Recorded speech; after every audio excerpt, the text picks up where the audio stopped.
we're not journalists. I'm Andrew Parks. I'm a professional sailor and sailmaker. I've sailed everything from the America's Cup through to dinghies, and I was also a yacht broker and new salesman for 25 years. My name's Dan Jones. I also spent 20 years selling power and sailboats, and I've tested over 1,000 different boats over the last 30 years. We are not selling any of these boats. We don't have any affiliation with any of the brands or dealers, and we're not doing paid advertorials. These videos are just us sharing our experiences, so hopefully you can learn and help your boat life. Okay guys, welcome back to the Grand Soleil 46 Long Cruise LC. I'm here with Andrew. Hey Dan. Mate, that was a fun sail. It was a good sail. We got all the sailing before the rain came. And now it's kind of set in, so we're gonna have to do our best here because we picked up a mooring on a beautiful location here at the basin, here in Pittwater, for those of you who don't know Sydney. And we're gonna have to rush our way through this because I'm trying to keep the camera dry. So let me flip this around. And Andrew, let's start at the bow as we always do. Apologies in advance, this is going to be quite quick. Yes. All right, so the boat comes with a bowsprit standard with integrated anchor locker, anchor roller, which is great. Flat stack furler, which keeps the furling drum lower, makes the sails more performance orientated. Doesn't look so much like a cruising boat. Good sturdy mooring cleats, which is great. The obligatory anchor... Not drop down this time though. No, a bit more traditional. Yep. Then we've got the obligatory anchor locker with lots of room for chain and a nice vertical drop. Yep.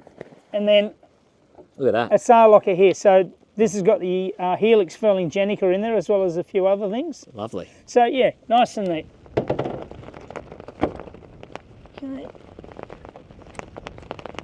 Okay, moving aft. We've got three really big hatches in the owner's cabin.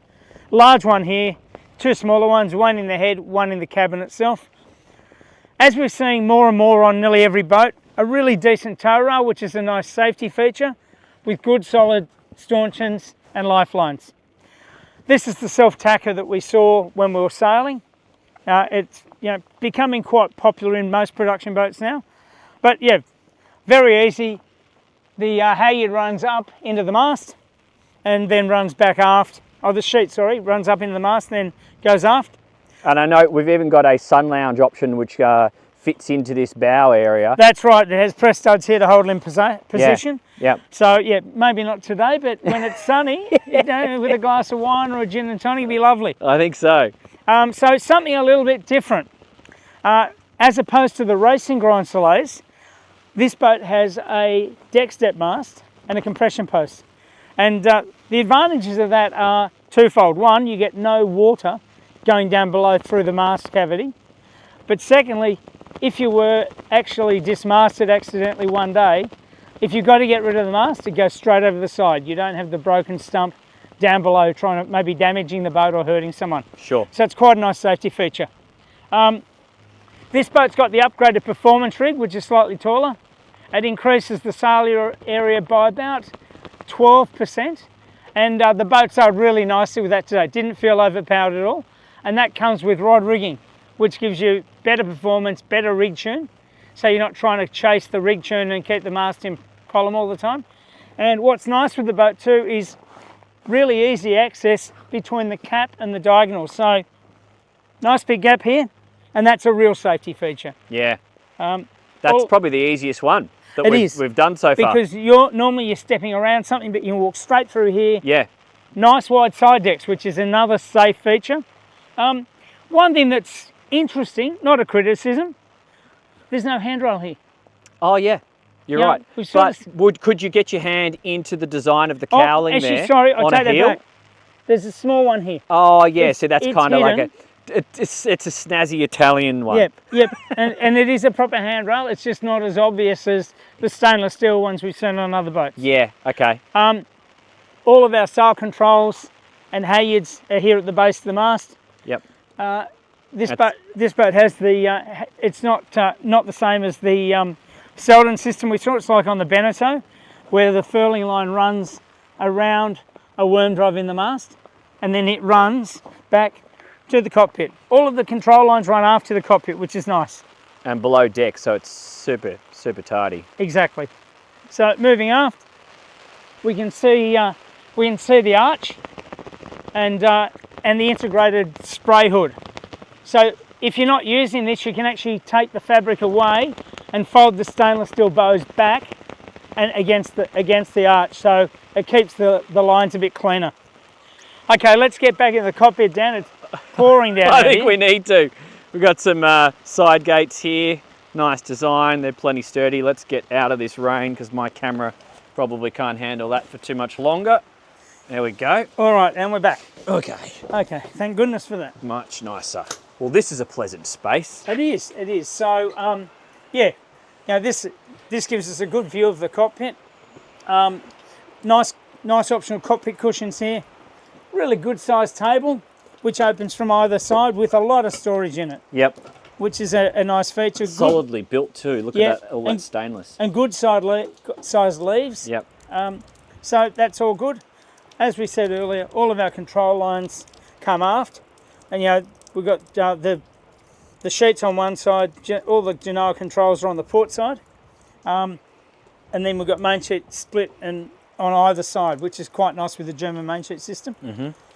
Decent sized winches, and on this boat they're all powered, and they're all within easy reach of the helm, which is a nice feature. We can see here, just in front of the railing here, there where our spinnaker sheets go, mm-hmm. and then more decent, solid mooring cleats back aft. Because the boat is from the Mediterranean, one thing that you don't see often on boats like this is these mooring fair leads here. And I'll just jump down in the rain for a moment to show you. Yep. But when you come in, film from there if you like, Dan. Yep. These have got sheaves in them. So if you are taking up on your stern lines, you've got a good guide onto your cleats. Yep. Good seats and backrests here. There's storage underneath these, which is great. Yeah, I put all the boat's fenders in just in that starboard one. All of the fenders fit in there. And then also a very deep lazarette in here. With a generator on this one. That's correct. Yeah, Fisher Panda genset. Yeah. Good foot chocks, so when the boat is heeling, you've got a really solid foothold to keep a good helming position. Mm-hmm. The steering pedestals, quite similar. We've got jib and main winch controls here, compass, bow and stern thrusters, which is a nice touch. A B&G multi-function display, plotter, and then on the other side we have the B&G display, our winch controls, autopilot control, and another compass. So helmsman or woman can control the winches from the pedestal or the winch base. Correct. Yep. And look, it's a nice touch. That said, everything's within such easy reach. Yeah. You can do it from here quite comfortably. Yeah. But it's a nice feature, and it just means that maybe if Who invited you? We're trying to do a walkthrough. Donald Duck. Yeah. Jesus. Sorry. Duck à l'orange for dinner tonight, Dan. I think so. So yeah, overall, it's this is a really functional cockpit. Lots of space. Yep. Feels really airy. But also, if you're using the boat with friends, all of the business end of the boat is back here, and then you've got a lovely space for your guests and family to sit back, enjoy the sailing, without feeling they have to participate. But if they want to, you can access everything from fore or aft of the wheels, and yeah, really nice setup. I guess it's nice for those non-sailors participating in the day to have the main sheet up and away from them on this carbon fibre toga arch. For sure. It just means that you don't have any control lines in this part of the boat. Yeah. The self-tacking jib, that keeps everything controlled by the sheet which runs down the port side. Yep. And if you decide to go with an overlapping jib that runs on 4.5 tracks, yeah, the sheets come back here as well. So there's no active sheets in the cockpit. Yeah, I mean, that's so many of my boat friends who like to come boating don't know jack about sailing. Yep. And when the pressure's on and the breeze is up and I need to do something like ease the main, the last thing I want to be doing is weaving my way through my buddies who are probably drunk by now and trying to ease the main when it's up there, when things need to happen. But also, if they're sitting in the cockpit and there's a jib sheet flailing away next to them, yeah, that's quite disturbing as well. Yeah. Whereas everything runs under the coamings. Yes. So the active jib sheet is back here. Yep. So even if you have to do a tackle, let the sheet off in a hurry, Yep. the sheet can be flapping away, but it's going to be under the deck. Yeah, yeah, correct. So it's a real nice safety feature. Yep. But I think the key one is the Targa arch. Yeah. Keeping Yep. the main sheet away from people. Correct. So it's safe, but it's also more functional. Yep. Just quickly, I'll show you guys, because I did see a life raft below the swim step, and we're just avoiding it because it's pissing with rain. So this is hydraulic actuated by the looks of it. That's a small life raft deployment. You got the step there, and you can see where the backstay attaches to the rear of the hull. It's a Harken hydraulic backstay, Yeah. which really helps you control the main and the headsail shape. Yeah, nice, nice. And I think that must be the swim shower there, and we've got another storage space underneath this port seat. Yep. Too. And all your switch panels for the swim platform and everything are on the starboard helm station. Yep. Just under the panel there. Yeah. Where you also have all your engine controls. And the neat rope lockers. Yeah, they're very tidy. We've got nearly all the ropes in there. There's a lot of options on this boat. As you can see, the banker jammers are full. Yeah. So the only ropes we couldn't put in the lockers were the tails of the main sheet. Sure. But they're a nice design. They hinge open, and they're a decent size because often they're quite small. Yeah. What do you say we get out of this rain? I'm very glad that we have the infill between the Bimini and the Dodger on this one, giving us some protection. Yeah. But let's go downstairs and have a look, shall we? Okay. I'll follow you, mate. All right. A lot of space up around the companionway. Huge amount of space. You can throw things and they won't be, they won't blow off. No, exactly. But it keeps the whole area feeling very airy. Yep. And that's a good space for throwing good, phones decent and handholds things like as we that. come down below. Yep. Very nice. Okay, let's welcome to the saloon. This is a nice touch. Yes. Yeah, it really feels good. So why don't we go forward? Yep. And we'll start in the owner's cabin. Okay. All right. It is so much nicer down here than up on deck. I know. Right. It's not cold, but it's just wet. It was just wet. Yeah. It was just enough rain to be uncomfortable. Yeah. So look, this is we saw that we've got a big sail locker forward, and after the anchor windlass, and that allows us to have that flat face for a really nice sized island bed. We've got a seat here, which is nice, and then on this side there's a couple of steps to help get up onto the bed. Yep. And get off the bed if you want to. Really good storage here, lots of lockers, and they're decent sizes as well. This is quite a nice feature, Dan. 2 really big cupboards. So we've got storage space here and lots of hanging space. Yep. And then more storage. All the fixtures and fittings, those little door catches and latches, are just a little step up in quality, I note. They are. Some of the more mass-produced boats that we've looked at. Really feel nice. Yeah. And this timber's beautiful. Yep. So what we can see is we've got our opening hatches that we saw from up on deck. Yep. Nice feature on the boats, and I'll show you on the head door. They've just got magnetic catches here. Easy. So you're not trying to bend down and put a hook on. You just pull it. I'll get the camera in there and show you guys. So I also note that this particular boat has got 600 litres of diesel and 600 litres of water. So he's got the optional extra tank. Yep.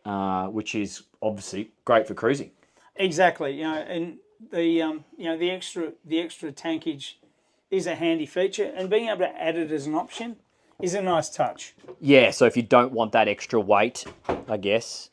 You don't have to have it. But now while we're talking about tankage, I think one of the key features and differences between this boat and many other boats that we look at, because Grand Soleil are trying to keep this as a performance boat, they really want to make the boat sail well, and keeping weight low in the boat makes it more comfortable, it makes it stiffer, it makes it a more comfortable ride. Yeah. So that 1,200 litres of fuel and water is actually under the floorboards here. Rather than under the back beds like you see on a lot of boats. On a lot of boats, they'll put the water tanks in in one end, or they might put a fuel tank in one aft cabin, water in the other. Yep. More often than not, water under the forward bunk. Yep. So what's for the novices watching? What's that going to do to the sail performance? It makes the boat pitch. So if you go over a wave, all that weight in the ends makes the boat pitch. Yeah, got it. And so not only does it affect the performance, it makes it a much more uncomfortable ride. Okay. Okay. So you're doing this all the time. Yep. So that's a really nice feature. And one thing I'd like you to just focus on here, Dan, and we'll see it in the galley as well. There's a small step here, and the reason that they do that is to give us more room to put more tanks and utilities, under the floorboards. Right. So by coming up that maybe 150 millimeters, it means that we can get a little bit more tankage. But we haven't lost any head height because look at the cabin top design, Exactly. how it pops up a little bit. Yep, and gives so us you're really not good visibility. sacrificing on headroom. No, and the nice thing about that is the steps actually give us really good headroom in the forward cabin. Yep. And they give us good room in the galley Yep. and the aft cabins. So as I said, we've got all of the tankage under here, and our batteries Also low. are under here. So they're all nice. above waterline level, Okay. but they're low. Yeah, perfect. So as anyone who's had a boat knows, batteries are heavy. Yeah. And so keeping that weight low and central really gives the boat a much nicer motion Yep. in a seaway. And it also frees up, the other parts of the boat for storage. Yep. Rather than using, every bit of storage here for water and fuel, you can actually use it for storing the things you want. For cruising. The boat's got a really, really lovely feel about it. They come standard in American oak. This boat's got the teak interior finish as an option, and it really gives it a warm feel. Oaks have become quite popular with sailing yachts, but teak just gives the boat a much more warm, natural feel if you're a bit of a traditionalist. And with this upholstery and the white, it really sort of pops, I think. It balances it really nicely. Yeah. So in terms of the layout in the saloon, this is pretty standard. Yeah. We see this quite often. Really nice sized table here. It's not adjustable. It's solid as though. Yeah, and nice and thick. The joinery on the boats is lovely. You can really see it's high quality. Yeah. When we were talking earlier about the upgraded rig. Yeah, I can see chain plates. Yep, and the performance rigging and the rod rigging. These chain plates or tie rods, these tie rods here, they hold the diagonal stays, and then our vertical stays or our cap shrouds, their chain plates are tied in with the hull. Okay. So we're using the integrity of the hull to support the mainmast. Yep. And then we're using this tie rod to tie into the hull. It comes down and ties into the hull below this shelf here. And then does that load get distributed via fiberglass down to the keel? Yeah, the boat has a frame in it, Yep. and it's a mix. It has carbon fibre in it, but it's not fully carbon fibre. Got it. So yeah, this has got a nice feel. If you're sitting around with friends, it's really comfortable. You've got great visibility through the hull windows, which you can probably see over my shoulder, Dan. Yeah. And this table is standard. There's an option to make it drop down, but I really don't know that you need it. Yeah, because if you want to have an off-watch berth, you got a few options aft. Yeah, and look, every owner's going to have different needs and wants. Sure. So it's such an individual thing. Yep. There's no right or wrong with that. Yep. Yep. Lots of natural light, but more importantly for more and more people is having opening hatches as well. Yeah. So we've got 4 in this area. One of them is in that head, so we can't see that, but we've got 2 here, and importantly, 1 above the galley. Yeah, and it's a big size too. Yep. So it's not just a little tiny one. Okay, I'll get behind you so we can have a look at that galley. So moving into the galley, again, we've got a small step down here, but what I like about the galley is at sea, you feel secure. You've got lots of things to hang on to. You really are. If the boat's heeling, you can really lock yourself in. Yeah, and you're not far from the companionway, passing coffee up. Exactly, and you've got your sinks here. So if people are passing, plates and glasses down, they can come straight down into the sink, and it's very easy to pass things up, and from a secure position. Yeah. So twin stainless steel sinks here, which is nice. This is the standard fridge setup. So we've got double openings here. Oh, nice. Yep, for our fridge. So that's really good access. This is an optional front opening fridge, and it has a small freezer compartment in it. Yep. If you wanted, you can order this as a freezer option. So that's all neatly done. So we do have 240 via genset, but that looks like a gas stove? Yeah, gas stove. Now this is a neat feature. I've seen it on a lot of other boats where you just drop that down. But one thing I've not seen before is there are magnets here. Oh. And they actually stop this lid from falling over when you're heeled over. Yeah, it's a really nice touch. Fully gimbaled Eno stove and 3 burner setup, which is what is, basically the standard for nearly every sailing yacht. So that's a nice touch. Lots of storage, lots of workbench space. Yep. Because by having the infills here and here, we increase our galley bench space significantly. But look how high these fiddles are on the edge. Which is nice because, sailing boats heel over. Yeah, exactly. And when they do, stuff falls off. Yeah. We got some really nice big cupboards here. And that runs all the way forward. They're super deep. Yeah, and that's the nice thing too. They're nice and deep. Yep. And they've got a real positive, closing action on them. So this is really nice. What we might do, Dan, because we're here, let's check out this port aft cabin. Yep. So they're different, and they come in these two different layouts on port versus starboard. So. Yeah. So on the port side, we've got a conventional double berth. A nice big wardrobe here. Lots of natural light through into the cockpit, out through this window here. This is a nice touch. There are blinds, as there are in the owner's cabin. Oh, that's full blackout. Yep. So if you're sleeping, you can get full blackout. There are covers for all of the other hatches. This one's an opening hatch. This one's an opening hatch. So you can get some really good cross ventilation. All of your engine battery controls are here, as well as aft and side access to the engine. Reading lights, which is what you'd expect. But it's, again, look, I'm short, so I make all the boats look really good. Oh, so do I, mate. But there's a lot of space here, and because there's no cockpit lockers, it really keeps the headroom quite good in these aft cabins. Yeah, because we're doing that lazarette storage aft. Yes. Yeah. Yep. That's a good shout. So you can sort of almost sit up in bed. Oh, you easily. Yeah. I mean, look at you. Again, there's a lot of room. Heaps. So, yeah. okay, so let's head to the starboard side, and this is the starboard head.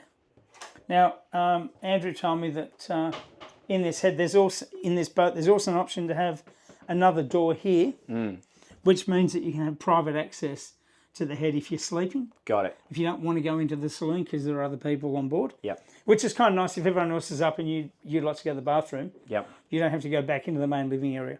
I think the girls are going to appreciate, and the boys, that we've actually got a full standing mirror here. Yeah. On the outside of that head. Yeah. It's good use of kind of space there. Look, it's a dead space. Yeah. So why not do that? And again, nice storage here. Perfect for your safety gear. Yep. Yeah, as we see, the life jackets are stored there, which is a really good place to keep them. Yeah. They're easy for people to find, and so if you need them, you don't want to be searching through the boat. Exactly. But come in here, Dan, and have a little look. So big opening hatch here, much bigger than what we've seen on some boats. Look at that. Beautifully finished, and the floor's got a bit grippy too. Yeah, it's got a little bit of non-skid on it, which is good because it's a wet area.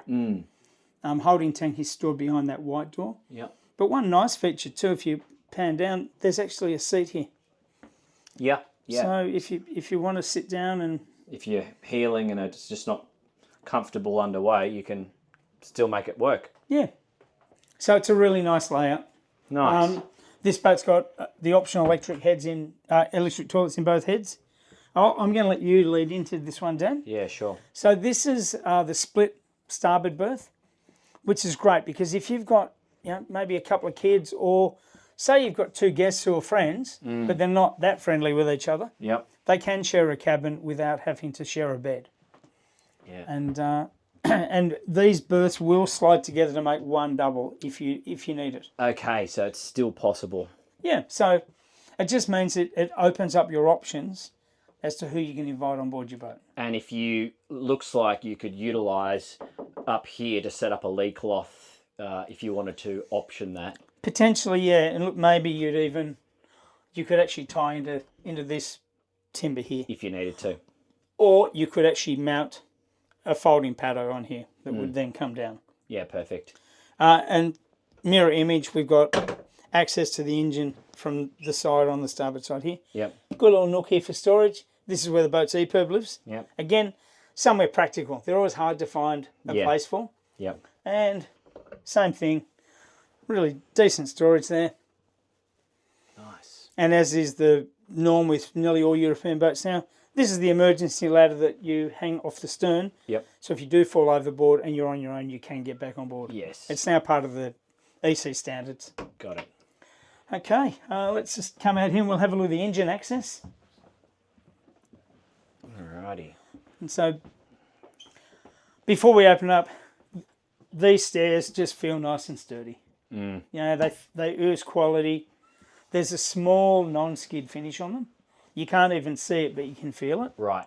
And that's just a real practical thing because, you know, they will get wet. Yep. And so it's nice to have a good bit of non-skid there.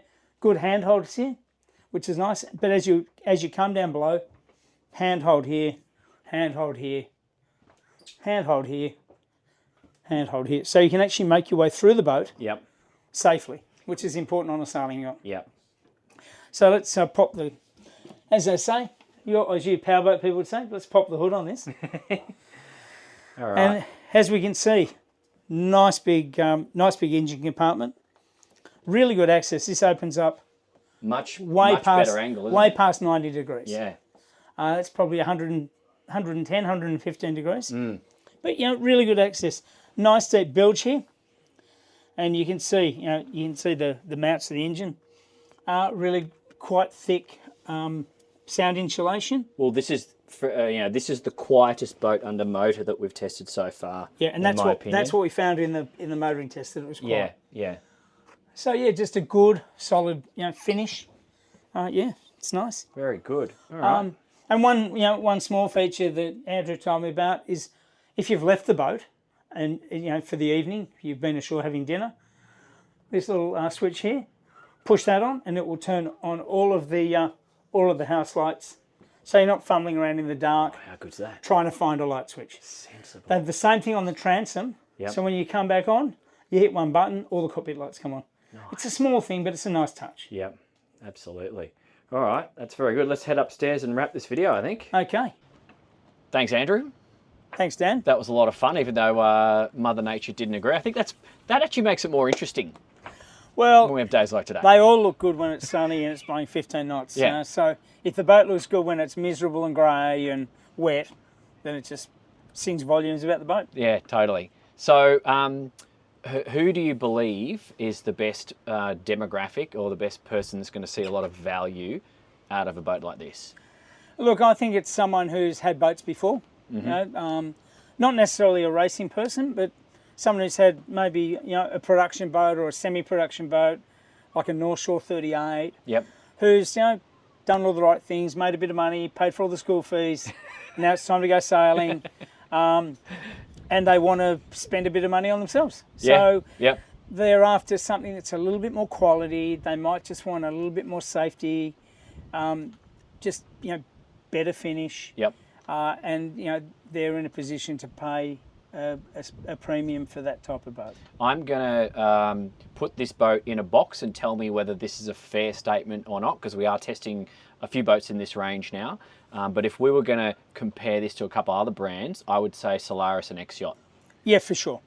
Is that's a fair statement? Yeah, look, that high-end performance cruiser, cruising boat, nice finish, good build quality, good quality fittings throughout. Yep. But the main thing is sailing performance. Yeah. And all those three marks are renowned for their sailing performance and their quality. Yep. So yeah, for sure, if you're going to put this boat in a corner, yep, yeah, that's where I'd put it as well. So if you're looking for a good looking, nicely finished cruising boat that sails really good, then this is a sensible option for you. For sure. And look, this is part of the cruising range. Yep.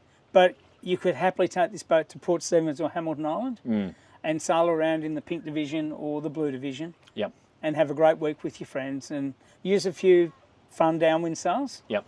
But still keep it simple. You know, use the self-tacking jib, use the in-mast furler. Yep.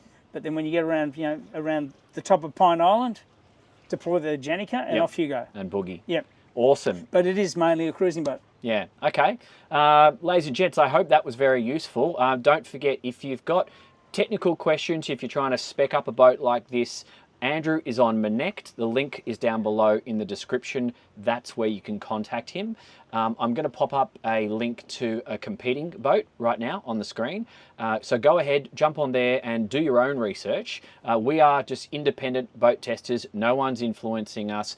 We do what we do to hopefully help you so you can design your own boat life. So if you enjoy this content, get up there, subscribe, give us a like, share it with your mates, and hopefully we can make some more content like this. Exactly. I'm having fun. It's been fun, Dan. Yeah. Even in the rain. Yeah, sun is good. Yeah, awesome. But anyway. See you in the next video. See you next time, guys. Thanks.